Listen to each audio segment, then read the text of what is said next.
Okay, today we're going to start using the notes that we took the other day and our equations to start solving some problems. So let's just remember what equations we started with. So we have total mechanical energy, TME, is equal to gravitational potential energy plus kinetic energy plus elastic potential energy. We're not going to have to worry about elastic potential energy today. We won't be dealing with any rubber bands or springs or anything. So you can just write that total mechanical energy is equal to GPE plus KE. And then you can also write that the total mechanical energy initial has to equal the total mechanical energy final. And honestly, the total mechanical energy has to stay the same at every point in between the initial and final as well. Next, recall that our equation for kinetic energy is 1/2 mv squared, where m stands for mass and v is velocity. And that GPE, gravitational potential energy, is mgh. Remember that g is always equal to 9.8 meters per second squared as well. And that our units for energy are joules, Joules, or we can use capital J, and it should be a capital J, not a lowercase j. We can use capital J as well. Okay? So let's take a look at our first problem. We have a 2-kilogram ball, starts at rest at the top of an 8-meter tall hill and rolls to the bottom. Start by drawing a picture and labeling the types of energy at each spot. So I'm pretty simple with my drawing. So here's my hill, okay, and there's the ball at the top of the hill. And this problem is a great example as to why we use energy and we don't just use dynamics and kinematics.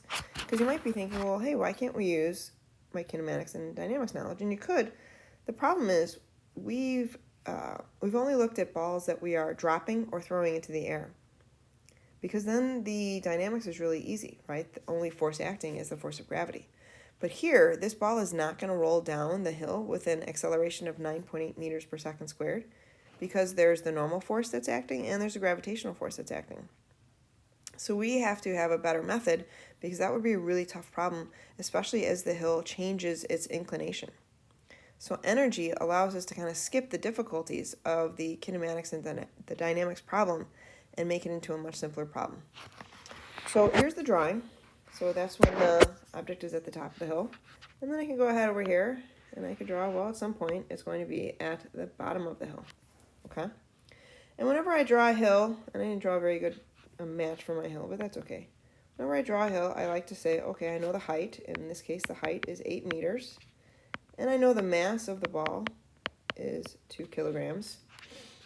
And I always like to put in, where is my height equal to 0? It's really important to know where you're measuring from. Because if you don't know where you're measuring from, how can you know the height of anything? So I always like to put where the height is 0. And I'm very consistent. I always pick just the lowest point of the problem. Sometimes ground is the lowest point, and sometimes it's not. Sometimes we'll have things that go below ground.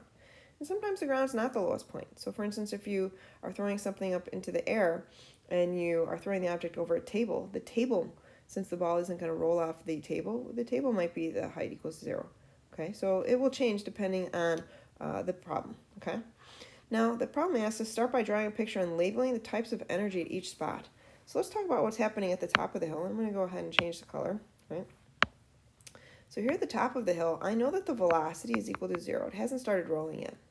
It doesn't have any velocity to start with. It's going to just peek over the hill and begin to start rolling. So if the velocity is 0, I know that the kinetic energy is 0, but I know that the GPE will not be 0. And at the bottom of the hill, I know that the height is equal to 0, so I guess I don't have to write that again. So I know that the GPE must be equal to 0, and therefore the kinetic energy cannot be equal to 0. So we can start there, okay? Now, we're going to walk you through this on the first couple of example problems, and then you guys are going to have to do it on your own. So the first thing we ask is, what is the gravitational potential energy? Well, we know we have an equation, and this is at the top of the hill before it rolls. So our equation says that GPE is equal to m times g times h. We know the mass of the ball is 2 kilograms. We know g is always 9.8 meters per second squared. And we know that the height is 8 meters. So you can get out your calculator. In fact, you should pause the video right now and get out your calculator and check and make sure you get the same answer that I do. All right, I got 156.8 joules for the gravitational potential energy at the top. Second question asks, what is the kinetic energy at the top? Well, if it's not rolling, we already talked about this, the kinetic energy is 0. And if that's the case, then the total mechanical energy at the top must be the 156.8 joules of gravitational potential energy plus the 0 joules of the kinetic energy, and I end up with a total amount of energy of 156.8 joules. Pretty easy, right? The next question asks, well, what is the total mechanical energy at the bottom of the hill? And this is where people get stuck. But you have to remember that the total mechanical energy never changes. So the mechanical energy at the bottom of the hill is exactly what it was at the top, 156.8 joules. So that's a really key idea. And what I want you to remember is that energy is always conserved. So if we started with 156.8 joules, we have to end with 156.8 joules. Okay, so the energy at the top, the total mechanical energy at the top, has to equal the total mechanical energy at the bottom of the hill. Okay? All right, part E. What is the gravitational potential energy at the bottom of the hill? Well, we know that at the bottom of the hill, the height is equal to 0. And we know GPE is equal to m times g times h. That means there's no gravitational potential energy at the bottom of the hill. Well, then what's the kinetic energy at the bottom of the hill? Well, remember that the total mechanical energy is equal to the gravitational potential energy plus the kinetic energy. And we know the total mechanical energy, that's 156.8 joules. And we know the gravitational potential energy, that's 0. So there we go. The kinetic energy, therefore, must be equal to 156.8 joules. The next question is asking, well, how fast is the ball moving when it reaches the bottom? Well, now I can go ahead and I can use my kinetic energy equation that says kinetic energy is 1/2 mv squared. So 156.8 joules is equal to 1/2. The mass of the ball is 2 kilograms times velocity squared. Now you have to get out your calculator and do a little computing. It's kind of nice. These two cancel out. And go ahead and plug that into your calculator and compare that to what I get. I got that the velocity is 12.5 meters per second. Okay? Pretty straightforward. So let's go ahead and we can summarize all of this in a chart. And this chart I use over and over again for energy problems when I'm trying to figure out anything. So it's really simple. And I like to fill in the chart because it gives me an idea of what I know and what I don't know. So we already filled in a couple of things for you. And you would want to do this as well. So let's take a look at our columns here. I'm interested in a couple different positions. We haven't talked about halfway down, but we will. I'm interested in what's happening at the top of the hill. I'm interested in what's happening at the bottom of the hill. I'm also interested in what's happening halfway down, but we're going to get to that.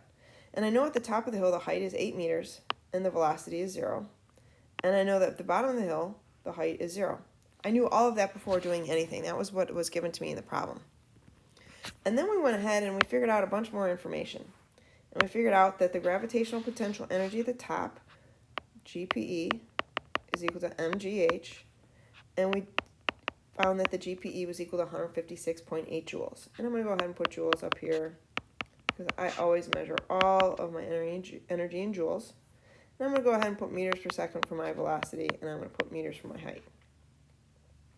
Then, since the velocity is 0, I know that the kinetic energy was 0, and we found that our total mechanical energy was 156.8 joules.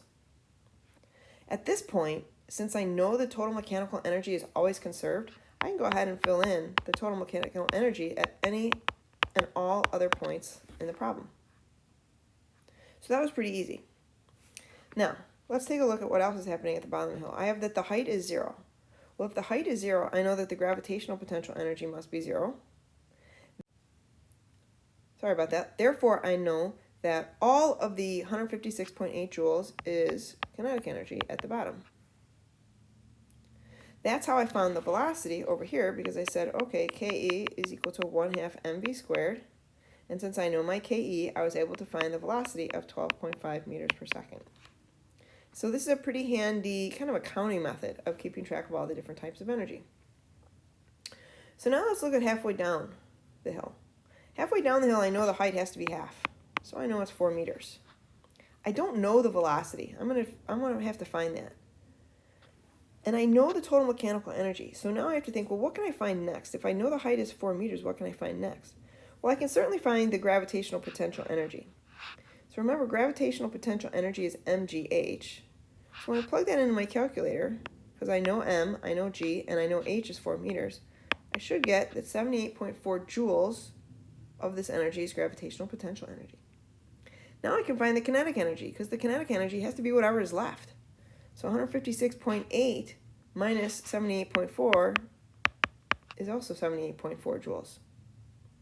Well, now that I know the kinetic energy, I can use my kinetic energy equation, Ke is 1/2 mv squared, and I can go ahead and find the velocity halfway down.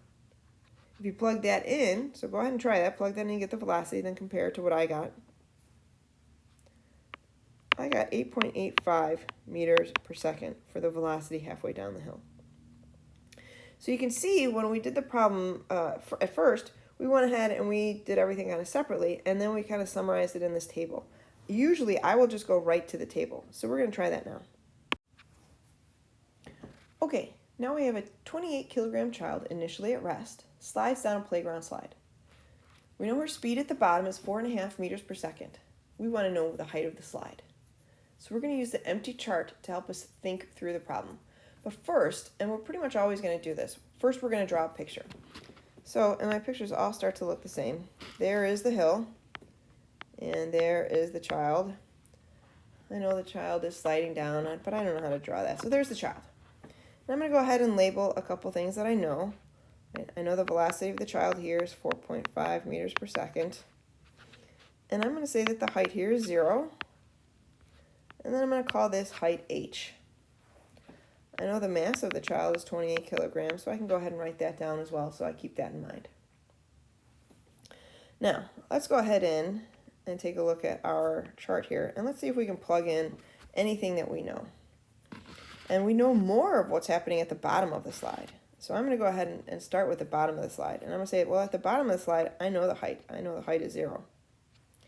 I also know the velocity at the bottom of the slide is 4.5 meters per second. Now you might be asking, well, how do you know to start at the bottom? Well, I just start where I know the most. I don't really know anything about what's happening at the top. So I'm going to go ahead and start at the bottom. So if the height is 0, the gravitational potential energy, which is mgh, must also be 0. And again, I'm going to go ahead and put some units on here. I know my height is measured in meters. I know my velocity is meters per second. And I always measure my energy in joules. Okay. All right, so now I can go ahead and I can find my kinetic energy, because the kinetic energy is just equal to 1/2 mv squared. And I know at the bottom, I know the mass is always 28 kilograms for this child. I know the velocity is 4.5 meters per second. So if you go ahead and plug that into your calculator, you should be able to find the kinetic energy. Go ahead and do that now, pause the video, and then compare it to mine. Hopefully you got 283.5 joules. Now we can find the total mechanical energy, because the total mechanical energy is just the kinetic energy plus the gravitational potential energy. And I can add 0 pretty quickly. I don't even need a calculator. I've got 283.5 joules.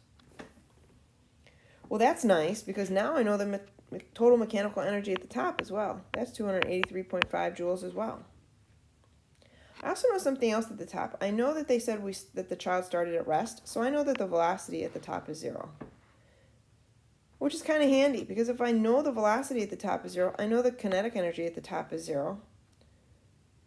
And now I can find the gravitational potential energy at the top, because all of the total mechanical energy must be gravitational potential energy at the top.